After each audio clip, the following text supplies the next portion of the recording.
আমাদের জনপ্রিয় মাননীয় মুখ্যমন্ত্রী যিনি সবার মা, তার মুখে কেউ গোবর লেপে দিয়েছিল এখানে ছবিতে, যেটা খুব দুর্ভাগ্যজনক সবার জন্য।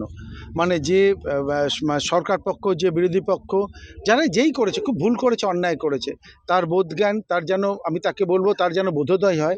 সে যেন এরকম কাজ আর সে বা যারা করেছে তাদের বোধোদয়, তারা যেন এরকম কাজ থেকে বিরত থাকে।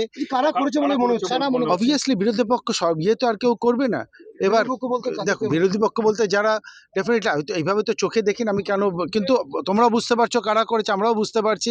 আমি তো আবার বলবো যে ইট শুড, এটা এইভাবে হওয়া উচিত। দেখো, যে দুর্বলতা কিন্তু নয়, ভদ্রতা দুর্বলতা কিন্তু আলাদা আলাদা জিনিস। আমি বারবার বলছি যে আমরা চাই দুর্গাপুরের কৃষ্টি সংস্কৃতি উঁচুতে রেখে আমরা সবাই একসঙ্গে সুন্দর করে করি, কিন্তু এই যে পায়ে পা লাগিয়ে ঝগড়া করার একটা টেন্ডেন্সি, এটার থেকে কিন্তু বেরিয়ে আসা উচিত।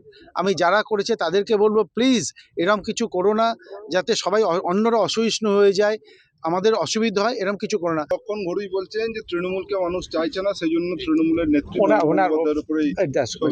শোনো, এগুলো বললাম যে আবার নিজের নিজের শিক্ষা সংস্কৃতি অনেক কিছু আছে, তো এগুলো নিয়ে আমি কমেন্ট করি, কি বললো আই লিস্ট বদার, ঠিক আছে, এগুলো নিজের নিজের রুচি, নিজের নিজের শিক্ষা সংস্কৃতি। তো আমার শিক্ষা সংস্কৃতিতে এটা আসে না, আমি বিশ্বাস করি দুর্গাপুরের শিক্ষা সংস্কৃতিতে এটা আসে না। কি করলেন আপনি?